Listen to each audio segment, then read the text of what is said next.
Do you ever feel like you don't belong here?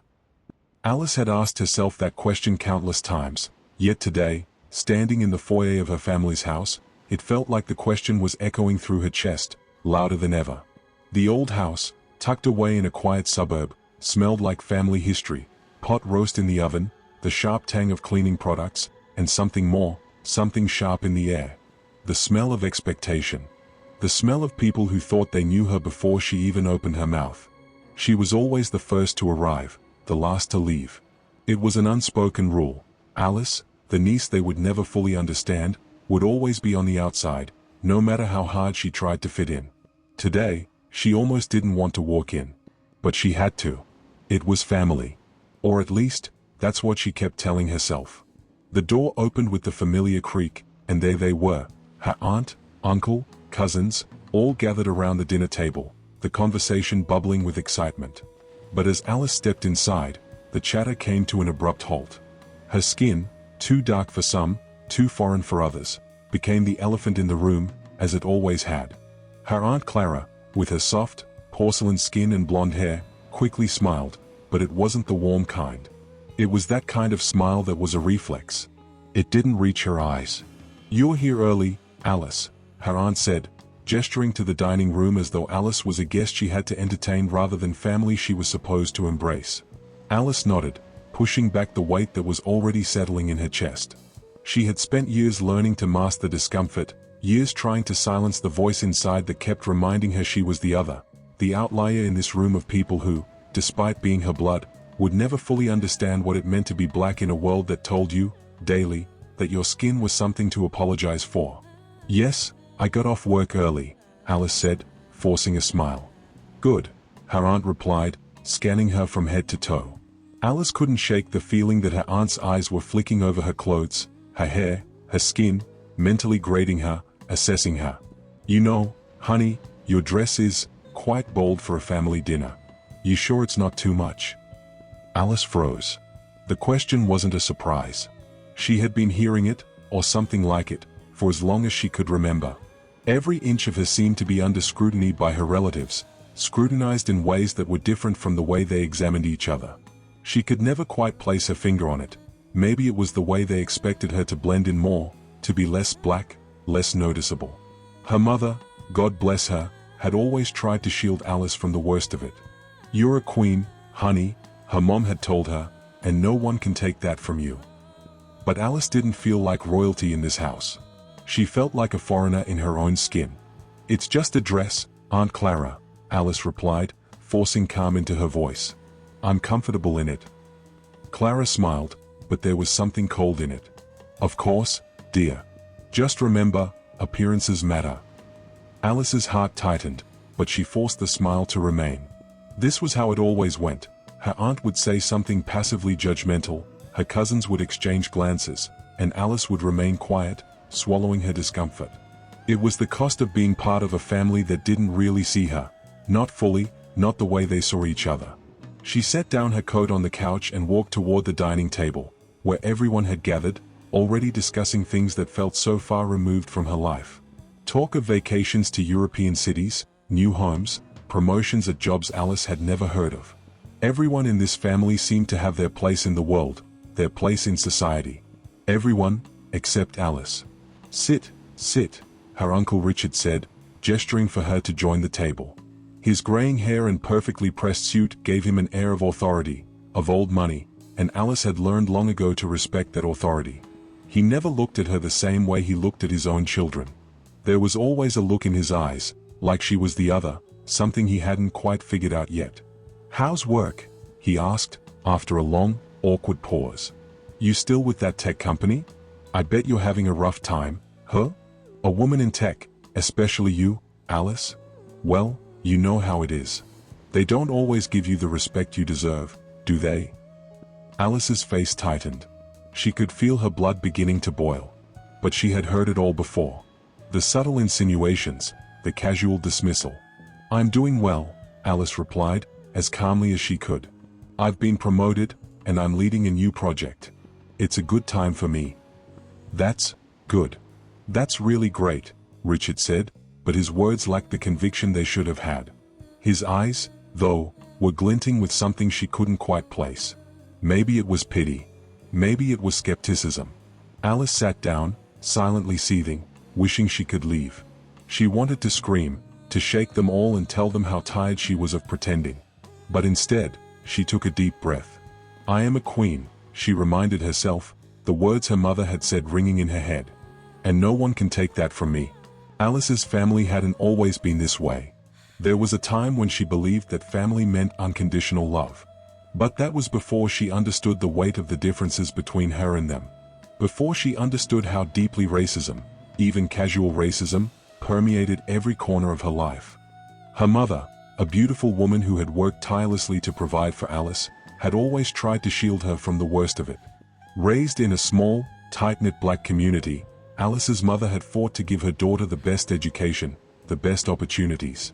Her father, on the other hand, had left when Alice was just a baby. His absence was a mystery, something Alice had never fully understood, though she suspected his departure was tied to his inability to navigate the complexities of being a black man in a predominantly white world. Alice's mother had married a black man, but many of her relatives, from her white aunts and uncles to her cousins, had moved into different worlds. Some of them had married white partners. Some had moved into the kind of suburban lives that Alice's mother had only dreamed of, but had never fully embraced. And so, the divides began, the unspoken tension growing with each passing year. As a young girl, Alice could feel it in the way her cousins treated her, in the way their parents looked at her mother. They didn't understand how hard she worked to provide for her family, how much she had given up to give Alice a better life. And Alice could feel that same judgment in every conversation. There was always that subtle, often silent dismissal, the way they'd patronize her, make her feel smaller, as if her achievements were somehow less impressive than their own. But Alice wasn't going to let it define her. She couldn't. She was determined to prove that she was worthy of everything they had, and more. The years passed. Alice grew stronger, more determined, as each encounter with her family added layers to her resolve. But nothing in her life had come without struggle. She still faced the subtle, often quiet racism, the underestimation of her potential, especially at work. But what hurt most was the continued undercurrent of condescension from her family. Every family gathering, every dinner, was like an unspoken test. Yet, despite all the hurdles, Alice continued to rise. Her work at the tech company had been remarkable. She had managed to secure a series of promotions, eventually leading a small but powerful team within the company. But that wasn't enough for Alice. She could feel that despite her success, she was still underappreciated, still seen as an outsider. That realization gnawed at her. As Alice sat alone in her apartment one late evening, the city lights sparkling outside her window, she took a deep breath and looked over her team's recent project. She was proud of what they had accomplished, but the feeling of being just another cog in the machine weighed heavily on her. It was at that moment, in the stillness of her solitude, that the idea struck. She would not just continue to climb the ladder of someone else's dream. Alice would build her own. EmpowerTech, that was the name she would give it. A company dedicated to creating innovative solutions for underrepresented communities in tech. Alice knew that the system was stacked against people like her. She'd spent her entire career watching her ideas stolen, her talents overlooked, and her voice drowned out by the dominant culture. But that could change. If she had the power to create something new, something of her own, she could provide opportunities, resources, and mentorship to those who had been silenced for too long. It wasn't going to be easy. She knew it would be a fight. A fight not just against the tech industry's systemic barriers but against the doubts of her family, who had always seen her as someone destined for small, quiet success, not revolutionary success. But Alice was ready for it. Alice's first meeting with potential investors was nothing short of a nightmare. The room was filled with men in suits, some older, some younger, all with an air of superiority that made Alice's skin crawl. She had pitched her vision before, privately, to people who believed in her. But now, in front of these strangers, the nerves set in. Her heart raced, and the words nearly stuck in her throat as they stared at her, waiting for her to speak. One of the investors, a man named Marcus, smirked at her as she began her pitch. EmpowerTech. He raised an eyebrow. Isn't there already a ton of companies like that? How is yours any different? Alice paused, steadying herself. This was the moment she had prepared for. The difference is, We don't just create solutions. We create opportunities, she said. EmpowerTech is a place where diverse voices are not only heard but valued. Where those who have been overlooked will finally have a seat at the table. The silence that followed felt like an eternity. Then, Marcus scoffed. And you think your company can change the game? You're a woman of color in tech, Alice. What makes you think you can stand out from the crowd? Her hands shook, but she didn't let it show. She'd heard this before. But now, she wasn't just responding for herself. She was responding for every underrepresented voice that had been silenced. I think I can stand out because I'm not trying to be the same, she said firmly. I'm not asking for permission. I'm building the table, not begging for a seat at it. Marcus stared at her for a long time, and for a moment, Alice wondered if her pitch had fallen flat. But then, another investor, a woman named Grace, spoke up. I like this. I like your vision. You're passionate. You're fearless. Let's talk more, Grace said, cutting through the tension. The others reluctantly nodded. It wasn't a done deal yet, but Alice had secured something far more important: respect. For the first time in a long while, she felt like her voice mattered, like her ideas had weight. Months passed, and EmpowerTech began to take shape. Alice poured every ounce of energy she had into it, sacrificing weekends, nights, and even holidays to get her vision off the ground. She knew it was going to be a long road, but every time the doubt crept in, she reminded herself, she wasn't just fighting for success, she was fighting for those who never had a chance. And she succeeded. EmpowerTech grew quickly, attracting a diverse team of talented engineers, designers, and thinkers who shared Alice's vision. They launched several pilot projects focused on providing underrepresented communities with accessible tech education, mentorship, and career development. But success didn't come without its challenges. Alice often found herself questioning whether she was doing the right thing, whether the sacrifices were worth it. But when she looked at the faces of her team, when she saw the difference she was making in their lives, the answer became clear. It was worth it. And then, the call came. It was from her Aunt Clara. Alice, Clara said, her voice hesitating on the other end of the line. I need your help. It was a moment Alice had anticipated but never truly expected to come. Her family, her white relatives, had always been so self-sufficient, so proud. For Clara, the proud matriarch of the family, to ask for her help was almost unheard of. Of course, Alice replied, the words coming out before she could think them through. What's going on?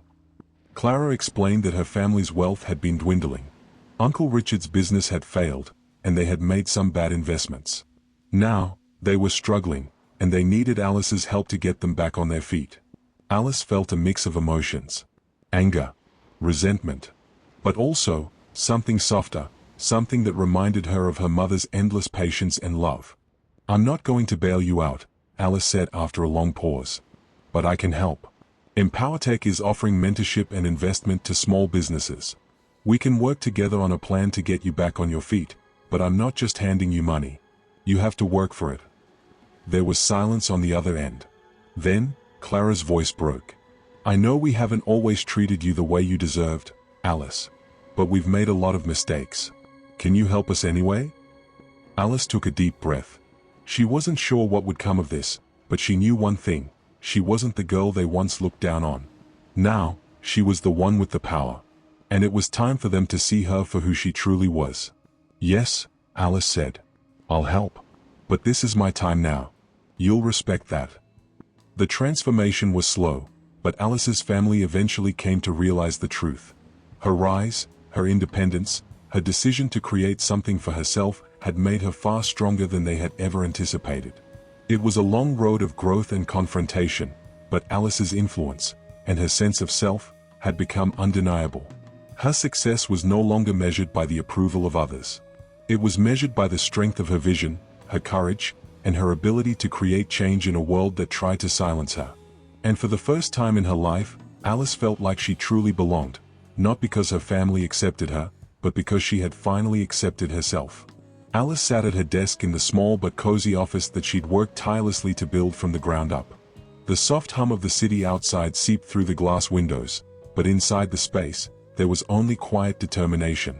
The walls were adorned with accolades, achievements, and photographs of the EmpowerTech team.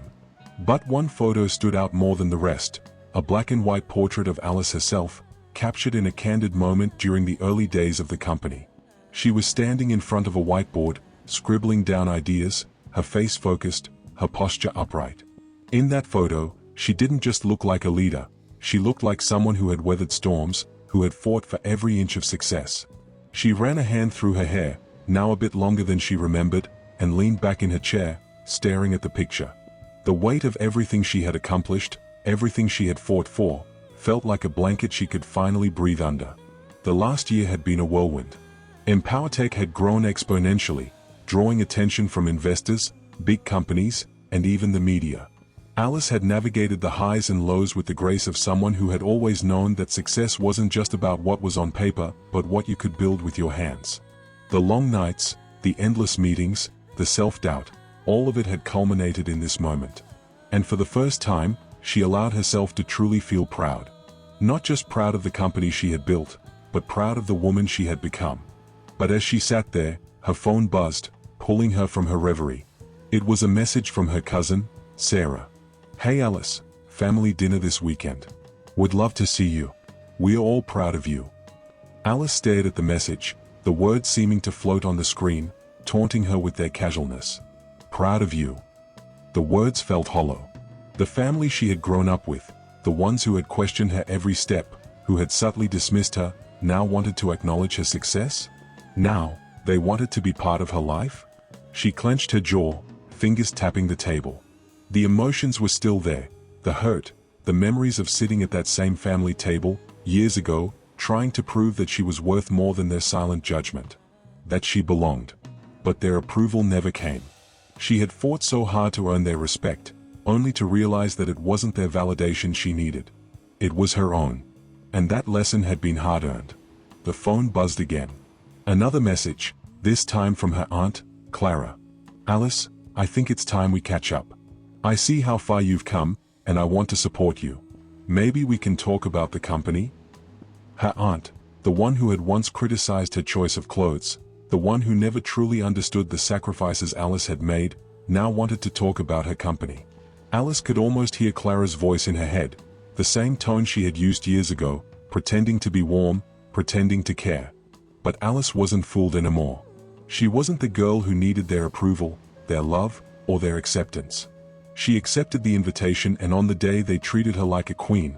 It was Aunt Clara that saw her first. "You're here," she said, stepping aside to let her in. "It's so good to see you." Alice nodded, her heart steady. "Thank you for inviting me." The house was filled with the usual clinking of glasses, the sound of laughter echoing through the hallways, but today, it felt different. The tension that had once been so thick it could have suffocated her was now a soft hum in the background. Her aunt led her to the dining room, where her Uncle Richard, her cousins, and other relatives were gathered. They stopped talking as soon as Alice walked in, a hush falling over the room. It was familiar, but there was a change in the air. Their eyes, once filled with judgment and skepticism, now held something different. Something Alice couldn't place at first. Uncle Richard, as usual, sat at the head of the table, his face set in that familiar, authoritative expression. But this time, his gaze softened when he saw her. "Alice," he said, his voice steady. "It's good to have you here." "Thank you, Uncle," Alice replied.